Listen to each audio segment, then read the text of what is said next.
ముందు వాళ్ళకి క్లారిటీ లేదండి. రాష్ట్రంలో ఎక్కడి నుంచి ఎక్కడికైనా వెళ్ళొచ్చని ఒకసారి అన్నారు, తర్వాత కొన్ని బస్సులకే పరిమితం అంటున్నారు, తర్వాత ఎక్స్ప్రెస్ మెయిన్ అని చెప్తా ఉన్నారు.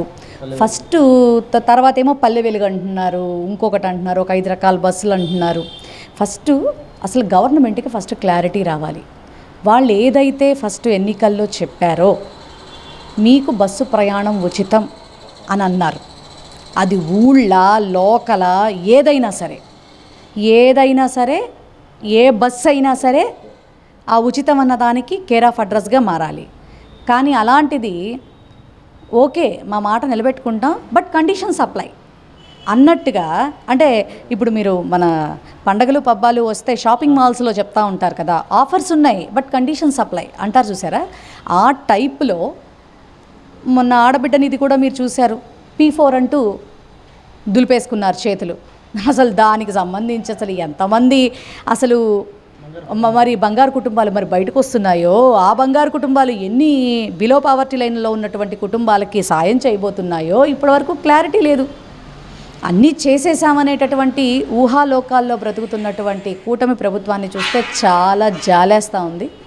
అన్నీ అయిపోయినాయని చెప్పుకోవడంలో, ఏమీ చేయకపోయినా అయిపోయినాయని చెప్పుకొని దమ్ముగా మాట్లాడుకోవడంలో దే ఆర్ సూపర్. అది మాత్రం చాలా మెచ్చుకోవాల్సినటువంటి విషయం.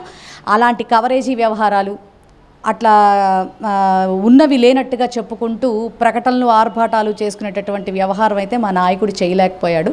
మేము అది ఎప్పటికీ చేయలేము కూడా. ఎందుకంటే ఆంధ్ర రాష్ట్ర ప్రజలకి ఈ రోజున తెలుస్తూ ఉంది, జగన్మోహన్ రెడ్డి గారు 2 ఏళ్ళు కరోనా పోయినా మిగిలిన 3 సంవత్సరాల్లో ఎంత చక్కని కట్టడాలు, ఒక రంగాచార్య యూనివర్సిటీ కావచ్చు, ఉద్దానం ప్రాజెక్ట్ కావచ్చు, అట్లాగే అలా అనేక రకాల ఫ్లైఓవర్లు కావచ్చు, షిప్పింగ్ హార్బర్లు కావచ్చు, ఫిషింగ్ ల్యాండ్ సెంటర్స్ కావచ్చు, 1 2 అండి 17 మెడికల్ కాలేజీలు కావచ్చు, రైతు భరోసా కేంద్రాలు కావచ్చు, ఈ రకంగా ఎన్ని కట్టి చూపించాడండి. వీళ్ళు కడితే సింహాచలం గోడ ఊగినట్టు ఊగుతుంది ఏదైనా కన్స్ట్రక్షన్. ఆ అమరావతికి ఇంత మటుకు దిక్కు దివాణం అనేది లేదు. సో వీళ్ళు ఉన్నవి లేనట్టు లేనివి ఉన్నట్టు చెప్పుకొని సూపర్ 6 అయిపోయింది అనుకుంటున్నారు, కానీ అది సూపర్ 6 కాదు, మోసం 6. వాళ్ళ మనసుకు కూడా తెలుసండి నిండు 0 అని. జబ్బలు జరుచుకోవటం వల్ల వచ్చే ఉపయోగం ఏమీ లేదు. ప్రజల్ని మోసం చేస్తున్నారు అన్నటువంటి విషయం అయితే అక్షరాల ప్రజలే మాట్లాడుకుంటున్నటువంటి విషయం.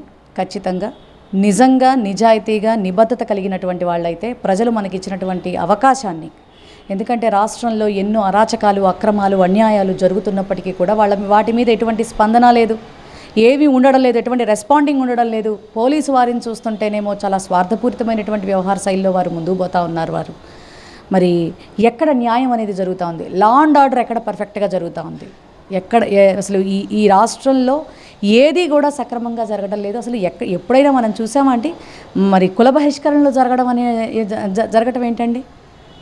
ఏ కాలంలో ఉన్నాం, ఏ రోజుల్లో బతుకుతున్నాం మనం?